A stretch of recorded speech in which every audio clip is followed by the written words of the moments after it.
Hai,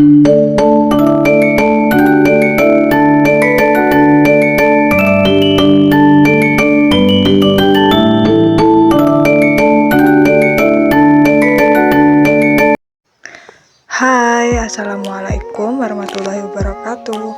Perkenalkan, nama saya Kisti Karismawati dari Prodi PGMI semester 4, Sekolah Tinggi Agama Islam Nahdlatul Ulama STNU Kota Bumi, Lampung Utara. Pada video kali ini, mari kita belajar tentang alam dan lingkungannya, ekosistem di sekitar kita. Yang pertama, terdapat pengenalan alam.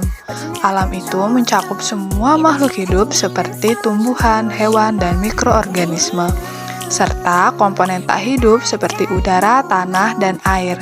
Berbagai jenis ekosistem dapat ditemukan di alam, antara lain hutan yang kaya akan pepohonan dan satwa, lautan yang penuh dengan biota bawah laut, pegunungan tinggi dan sejuk, serta padang rumput yang luas. Berikut ini adalah contoh pohon dan tumbuhan. Pohon besar yang sering ditemukan di daerah tropis dan bunga yang terkenal karena kelopaknya yang berwarna kuning. Adapun hewan di sekitar kita, contohnya burung. Burung adalah hewan bersayap yang dapat terbang. Kemudian kucing adalah hewan peliharaan yang sering ditemukan di rumah. Lalu anjing adalah hewan peliharaan yang dikenal dengan kesetiaannya. Lalu kemudian terdapat siklus pada air. Siklus air adalah proses pergerakan air secara konstan di bumi.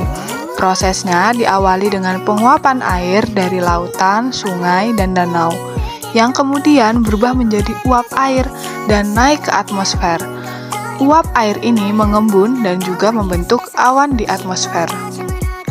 Lalu kemudian terdapat cuaca dan iklim.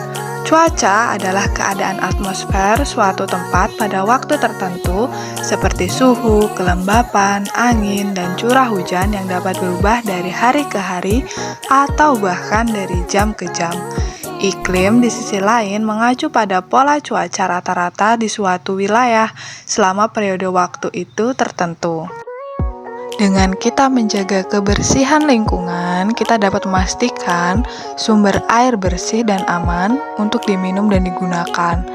Lalu mengurangi risiko penyakit yang disebabkan oleh lingkungan kotor, mengurangi polusi udara yang dapat menyebabkan masalah pernafasan.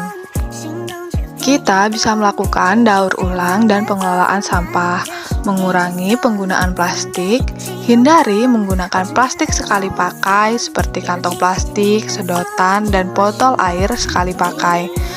Memanfaatkan barang bekas, gunakan kembali barang-barang yang masih layak pakai seperti pakaian, perabotan, dan mainan. Contoh energi terbarukan yaitu seperti energi matahari, energi angin, dan energi listrik. Pentingnya pelestarian alam dan kawasan yang dilindungi seperti Taman Nasional Ujung Kulon, Taman Nasional Komodo, dan Taman Nasional Yellowstone. Pelestarian alam adalah upaya kita untuk menjaga dan melindungi lingkungan alami agar tetap lestari dan dapat dinikmati oleh generasi mendatang. Menanam pohon untuk lingkungan, tidak buang sampah sembarangan, bersepeda atau jalan kaki adalah langkah sederhana yang bisa diambil anak-anak untuk menjaga alam. Berbagai jenis polusi dan dampaknya terhadap lingkungan. Asap kendaraan bisa menyebabkan polusi udara, sedangkan pembuangan limbah atau sampah ke sungai bisa menyebabkan polusi air, dan penggunaan pestisida bisa menyebabkan polusi tanah. Lalu terdapat peran kita dalam menjaga bumi. Menjaga bumi tetap sehat dan berkelanjutan adalah tanggung jawab penting setiap individu.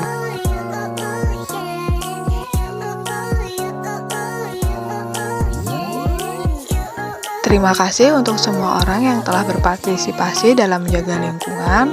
Saya akhiri, wallahumma fiqil aqwamit thoriq. Wassalamualaikum warahmatullahi wabarakatuh.